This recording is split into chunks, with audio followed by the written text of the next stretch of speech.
correctly. After all, this is their money. You know, I think you make a good statement, Mr. List, but let me say this one.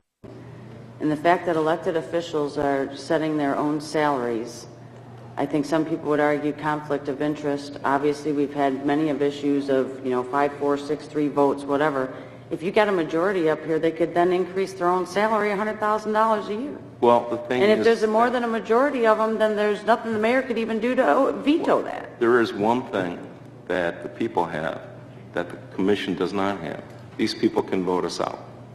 If they don't like the salaries we set, they can vote us out. Well, I agree with you there. The only thing that I would recommend be a change to the Home Rule City Act that non-action allows whatever to take place. The elected officials should be forced to act on the recommendation for or against.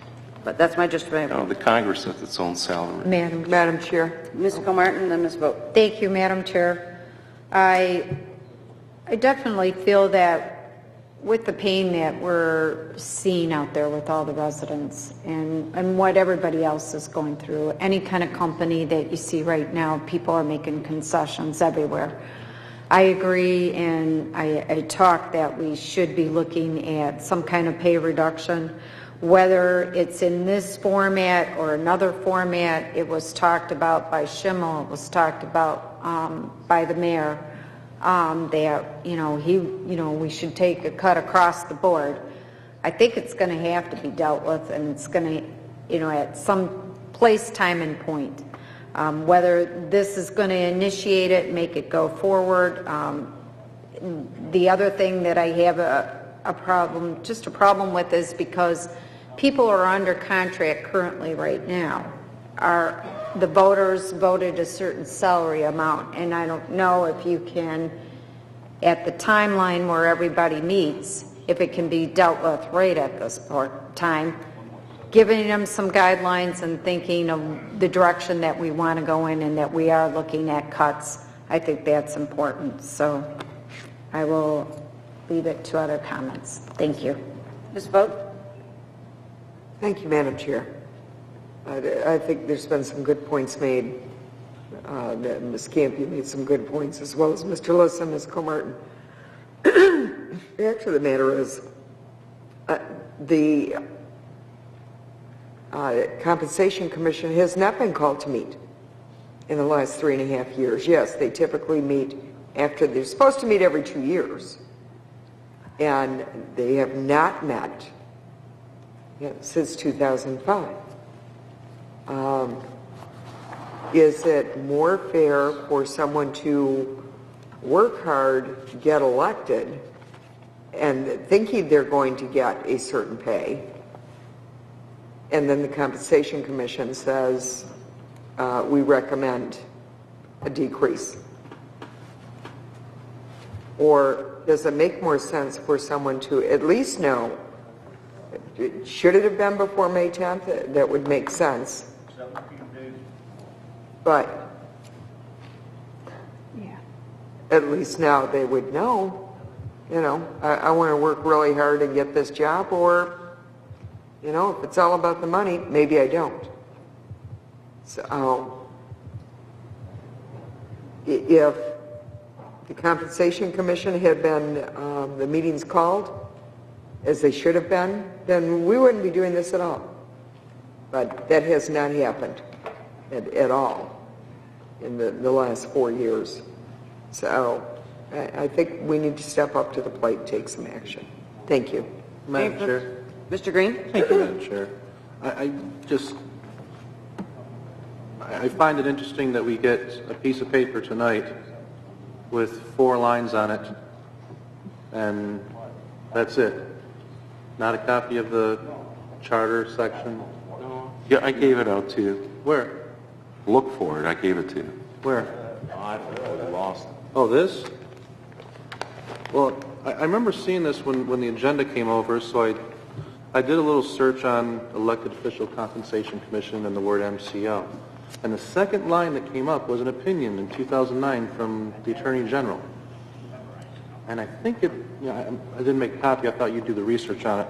But I think it said something like that a council wanted to, or a councilman wanted to reduce the salary. Same topic that we're on right now. And the opinion from the AG is you can't. You have an elected official compensation commission. That's their duty. It's out of your hands. And I'm sorry, I have the floor. Thank you. I didn't say anything. You just did. I can say You anything. just did again. Stop it. You just did again. Mr. Green, please. Thank you, Madam Chair. But All this right, is now I'll interrupt you. No, this Mr. is Green has the floor. this is if we want to do that, great. Send the letter over to them. But putting a number on there, yeah. Do we have to take a reduction? Sure, that's great. But doing it now, right before the election, is posturing. Doing it right before is disingenuous to the people who are running for election. They meet, what is it, the September after?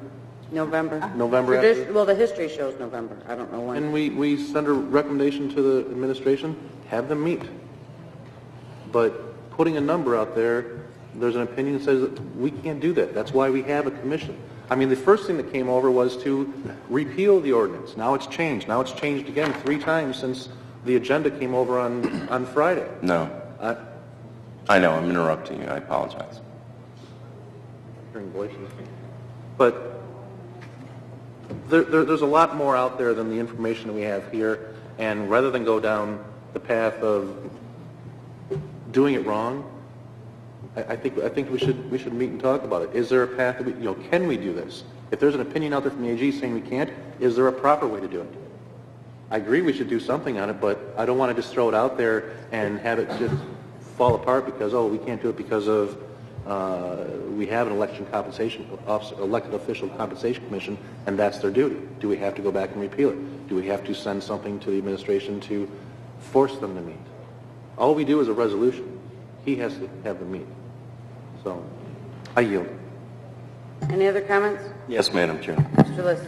All we're sending is a recommendation. I read the Attorney's General opinion on that. And statute's clear. The Election Officers Compensation Commission has the authority on this. And we're just stalling here, quite frankly. We're just stalling. And if the Election Officers Compensation Commission doesn't like the 15%, they can come up with whatever number they want. They can come up with a 20% increase if they want. But the fact of the matter is, Ms. Vogt made a great point. They haven't met in years. And I don't think it's the administration that asked the Election Officers Compensation Commission to meet. I think they have their own authority to meet. I'm suggesting that we send a resolution to them saying, hey, meet. Hey, you. Any further comments? I'll go ahead and call the question. Mr. List. Yes. Ms. Vogt. Yes? Mr. Warner. Yes. Mr. Stevens. Yes. Mr. Sadowski. No. Mr. Green. No. Ms. Comartin. Yes. Mr. Barcamino. Yes. Camp, no. The item passed 6-3.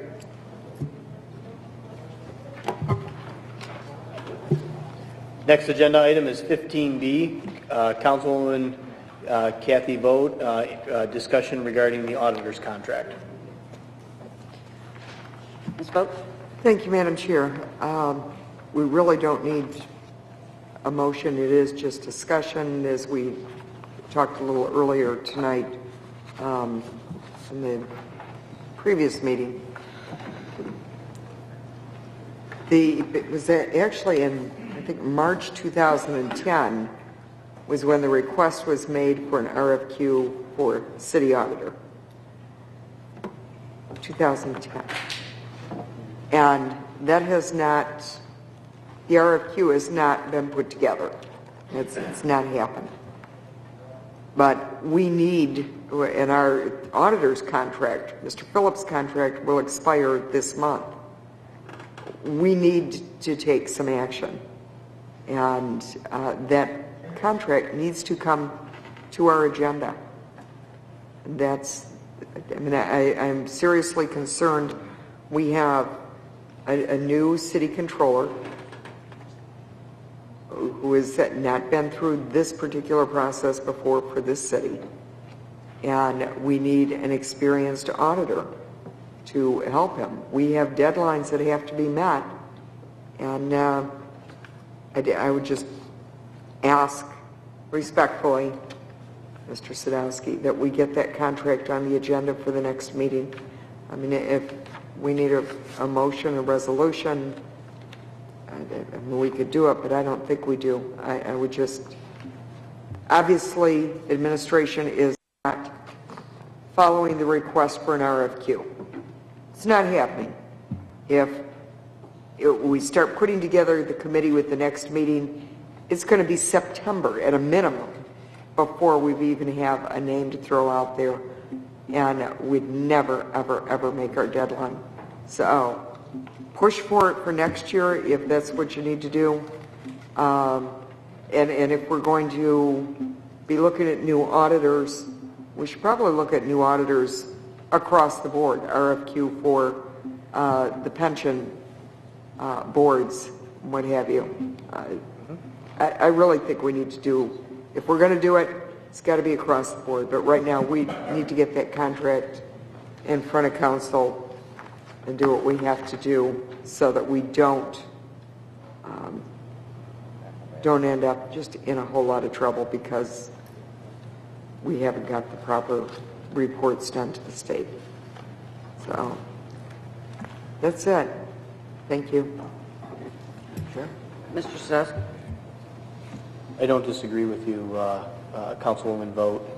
The problem is that if we can't get the administration to react to that or to do this, because in January, I did put it on the agenda for those auditing contracts with the stipulation that we go through the bid process on that. And them dragging their heels, and we get to this point, and again, here we are. At what point do we take a stand and just say, hey, we've asked to have this done. We go through the process of bids on various things, and this is the contract that we control. The problem is that the city council does not have its own buying and purchasing department, and we rely on the administration to do that. And if they drag their heels on it, and then we're forced to have to approve it, maybe what we do is we just ask for a contract from another auditing firm, and then just say, and then we just put that on the agenda. What would be the difference in doing that? I mean, and I mean, if that's the way the administration is going to react, I want to see, what's out there and what's comparable. Are we getting the best bang for our buck? But we don't know that because it's not going out for bid. So I understand your point. I mean, I understand that these documents need to be done, but at what point do we put people's feet to the fire? So those are my things. Madam Chair. Ms. Vogt? I agree with you, and hopefully the next administration will be a little more cooperative with council. And when council says, this is what we want, and council sends out a resolution, administration will honor the request. Okay? That's what should have been done. But as I understand it, right now, you correct me if I'm wrong, because I'm not in the council office and I haven't been there and talked to the clerical assistants there, but the contract has come over, and it's not council's decision to take a stand right now. It's the council secretary who's taking a stand. And I appreciate that, and I respect it. I do.